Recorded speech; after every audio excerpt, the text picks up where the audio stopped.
I jump out and get bottles of freezing cold Evian water just to get the brown water out of my hair and my body. It's just not acceptable. That's from a Pembroke Select Board meeting just last month when frustrations about discolored water in the town bubbled over. Well, viewers like the woman you heard from there also reaching out to the NBC10 investigators about what they describe as an ongoing problem with the water in their homes. Our Corey Smith joining us in studio. Corey, I can see why this is concerning for many people there. Yeah, Priscilla, very concerning. But first and foremost, the town says its water is safe to use. And officials admit, yes, discolored water is a nuisance. But multiple residents tell us this nuisance has developed into a persistent problem that can happen any day, anytime. So we went directly to the water department to tap into what's causing these brown water events and what's being done to fix it. If you've lived in Pembroke for long enough, you probably have a brown water story of your own. I watched the washing machine swish around the water, and it looked like Coca-Cola.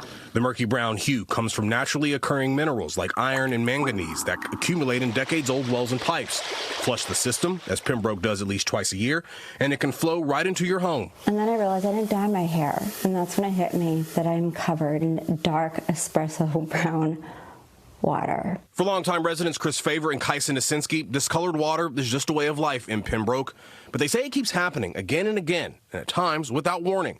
Nasinski says she's had nearly a dozen what she calls brown water events last year alone. You can say you've got your biannual flushing, but the reality for the residents, there's brown water events happening all the time. Yummy! Can you maybe ballpark about how many brown water incidents that you've had, in 2024?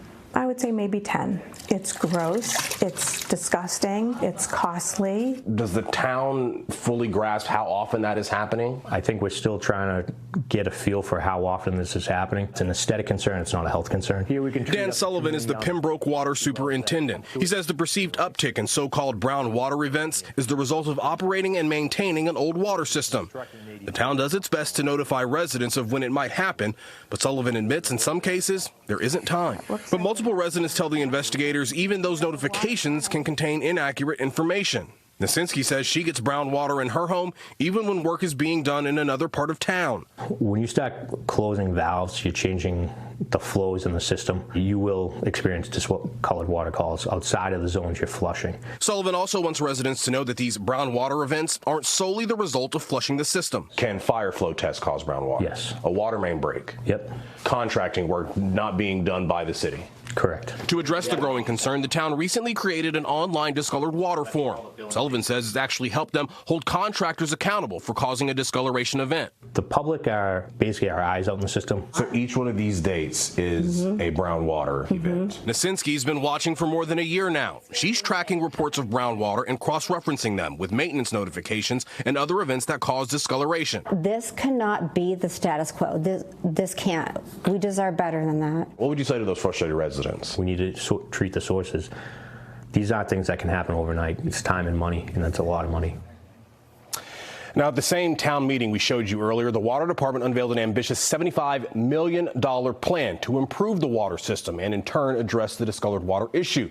But it's going to take several years. So in the meantime, they urge residents to sign up to receive official alerts and monitor the town's social media pages. And finally, they say if it happens in your home, don't go to social media to spout off about it. Go directly to the town's water department. They tell us they will address it. For the investigators, Corey Smith, NBC10 Boston.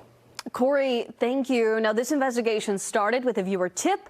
So if you have your own small town secret, email it to us at tips@nbcboston.com.